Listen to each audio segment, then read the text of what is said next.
what I want to go over today is kind of like a declaration. Like, how do you take back your power? How do you actually stand your ground and lose weight and get healthy despite all the odds? Like, how do you actually do this? What's the attitude you need? What's the aura you need? And I'm just going to kind of embody it today. This is like me restating my declaration and reclaiming my power too. And so let's just go for it together here. So, I just want to like publicly state for the record here, um, I struggle with anxiety. I worry. I fear about the future. I overthink things. I also struggle with depression. Sometimes I feel sad. Sometimes I feel sad and I know why. Sometimes I feel sad and I don't know why. Sometimes I'm sad on a sunny day. Sometimes I'm sad on a rainy day. It's an emotion. I also have my fair share of insecurities. This outfit doesn't look good on me. Why can't I look like her? Oh my gosh, my crow's feet are getting deeper. I have my insecurities too. I also have jealousy, right? Jealousy. Why is that person farther along? Why am I not there? Why do they have that? I suffer from jealousy. Um, I struggle with imposter syndrome, right? I'm not worthy. I'm not good enough. The rug's going to be pulled out from underneath me. I suffer from and I struggle with and I wrestle with and I feel every emotion that there is to feel as a human, as I'm sure you do too. I'm sure I said one emotion there that you're like, me too. Why am I telling you this? Because these are all really good reasons to kind of crawl into a ball. Let's be honest. Life's really tough. They're really good reasons, and sometimes they're very persuasive reasons. Um, but the difference between somebody who's successful, somebody who's happy, somebody who reaches their goals versus somebody who always stays stuck on the diet roller coaster is they take somebody else's excuses and they take their own excuses and they turn them into reasons. All of these what we call negative emotions, all the emotions that I say that I feel with that I just listed off, they are not excuses as to why I am not successful. They are the reasons that I am successful.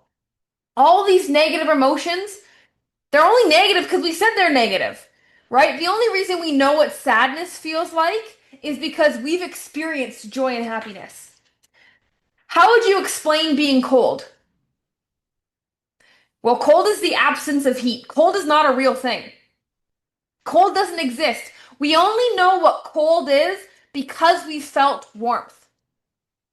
Does that make sense? Cold isn't a thing. Cold is a relative term, right? Like how cold are you? Well, how much heat is there not, right? Like if it's you go to Canada and it's, -40 on a winter's day, that's cold if you're used to living in LA. But if it's Canada and it's -40 and you go to Mars, well, it's way colder. Or on the moon. Don't test me on my space theory here. My point is, you go to space, it's bloody colder than it is in Canada. All right. Shout out to my fellow Canadians. My point being, cold is like a figment of the imagination. And same with heat, right? It's hot, in Florida in the middle of July, but it's hotter on the sun. So it's cold in Florida compared to the sun. So all of these labels and these things that we've attached things to, they don't mean anything. And so if they really don't mean anything except what you choose to attach them to, why don't we switch what we attach them to? Why don't we say I experience anxiety, which instead of, it being crippling me from making decisions or making me the reason I stay stuck and overthink, why don't you say, no, I'm an overthinker, which has really helped me and prepared me in life. It steered me clear of a lot of dangerous situations and it makes me prepared for the future, right? Instead of saying, depression holds me back and I can't get out of bed. Sure, it comes with that, but you know what it also comes with? The experience of what pure joy meant, if you can actually define your sadness as that deep of depression. Do you know what it also does? It can also say that you're extremely empathetic. You experience emotion so deeply that you're able to relate to other people better, that you're able to listen to people better. There's pros and cons on every side of all these negative emotions. Imposter syndrome, not being good enough. Guess what that means? You always keep trying. You try harder. You level up. You never stop growing. You never stop trying to learn more. That's a pro of imposter syndrome. Jealousy, knowing that you can always be better. Maybe we just stop putting it towards something else and someone else and just put it towards us. I'm jealous of future me, so let me go chase her. These emotions are going nowhere. And let me tell you, every single person has them. So why is somebody else further along than you? It's because of the story that we've told ourselves in our head. Period. We just determined that, right? You think it's hot where you live? Go live on the sun. You just broke your own belief, right? Where is that happening in your thoughts and your definitions and the way that you've been labeling your weight loss journey? Because I choose to believe that all these so-called negative emotions have sharpened me. They have sharpened my sword. I welcome them. In fact, I actually heard this. Ryan sent me this video, and it was like, God or the devil. Sometimes the devil doesn't send any hardships your way because they don't want you to turn to God. Whether you're religious or not, you get the idea. So, what are these hardships? What are these negativities? What are these challenges? What's your opportunity to sharpen your sword? To turn to your God or your joy, whatever it is that's the root of where you're going to find happiness, success, and goals. And so instead of thinking it's dulling your sword and it's holding you back, I choose to believe that everything that I have gone through, whether I label it good or bad, has been the reason I can stand here today with a sharp sword. That I can cut through whatever is going to be thrown at me. Whatever demon is going to come my way, I am not going to be phased. Will I still have struggles and challenges? Sure. Will I still have bad days where the anxiety, the depression, the insecurity, it feels too much and I forget who I am for a second? Maybe. But then I remember and I get to go use my sword. Because sometimes we've just kept our sword in its sheath. Sometimes we've never even had to use a sword. So we forget who we are. We forget that you're skilled with the sword. You forget that you practice and you sharpen that sword often. But because we do not take on these challenges as just that, challenges, life will be pretty boring without them. So why do we complain about them? Right? So what do we do from here with this new knowledge? Realizing that, we've got ourselves stuck by what we attach to things, and other people have the same story as you, but have written the chapters different. What do we do? Well, easiest thing that you can do, most practical thing that you can do literally right now while we're talking in the comments, or tonight before bed, is I want you to write down every single reason in your life that would be a reason that this will not work. Every reason as to why you can't lose weight, why you'll never get there, why you'll always gain it back, why you won't be successful. Maybe, why you're a bad mom, why you're going to get a divorce. Everything that could lead to those things we're afraid of. List out all the reasons why this just won't work.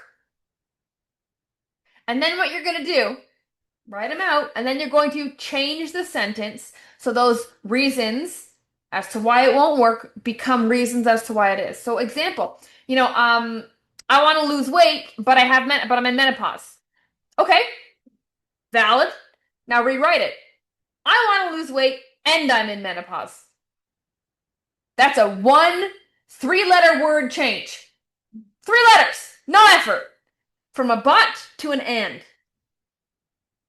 It starts there. You cannot find a solution. You cannot find an answer. You cannot reach a goal if you're not actively asking for one or you're not open to hearing one. When we say buts, when we say definitives, this can't happen because of this, there is no room for your mind to change. And I'm sorry, are you the only person that ever existed to ever know everything? Is that something that you are claiming? Because if so, can we have a meeting? I'd love to pick your brain at a coffee shop. That's silly. No. So, if you don't know everything, which I can admit I definitely don't, maybe not only are there gaps in our knowledge, but maybe what we do know is wrong or not helping us anymore. So, I strongly suggest you go and you write down every possible reason over your life even if you want to go dig up some trauma from your past, right? All of those are valid excuses as to why this won't work. Like, I get it. And if and but it doesn't matter what I think. If you truly believe that you won't do X because of Y, then you won't. And now the first step is uncovering what beliefs have you linked to this that are holding you back without you knowing it. So please go write down your beliefs, the limiting beliefs, the reasons you think you can't do this, whether you still think they're true or not, right? It's okay if you believe that they're true for now. We'll work on that. And then literally right underneath, rewrite the sentence. Okay? I want to lose weight, but I have menopause. I want to lose weight and I have menopause. And so every time that fear pops up, that anxiety, that this isn't going to work, this isn't for you, you can't do this, it's too hard, you already have a sentence to repeat to yourself because you've already preemptively tried to rewire that thought. And that's where it all starts. That's where it all starts.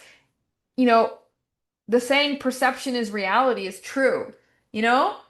Like, I live in a different world than you live in the world you live in. Just based on how you perceive reality, the sunglasses that you have that look through life, the filter that you look through. We all have these filters. My reality is different from your reality, which means I created my reality, which means I can literally change reality. Like Doctor Strange and all the weird Marvel meta universes that are taking over the movie theaters. It's kind of true to some degree. And if you don't think it is, like, why not adapt that philosophy? Because it's kind of helpful.